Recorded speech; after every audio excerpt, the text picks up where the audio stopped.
Kepala Dinas Kesehatan Kabupaten Tabanan, Nyoman Suratmike menjelaskan, penurunan semu kasus gigitan anjing di Tabanan dimaksudkan penurunan yang terjadi tidak dapat dipastikan 100%.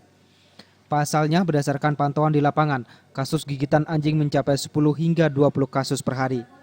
Jumlah tersebut berbeda dibandingkan laporan dari puskesmas atau rumah sakit yang justru mencatat terjadi penurunan.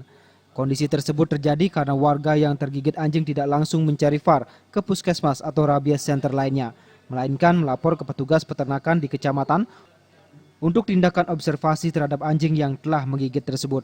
Petugas itulah yang akan memberikan rekomendasi kepada korban terkait perlu tidaknya memperoleh VAR.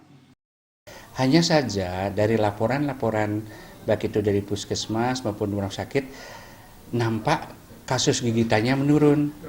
Nah, ini perlu hati-hati karena pada saat ini di mana pada PAR yang kita pelaksananya ketatkan itu mereka sekarang sudah mulai paham bahwa untuk mendapatkan pelayanan PAR mereka lebih dulu harus melapor kepada petugas peternakan yang ada di kecamatan.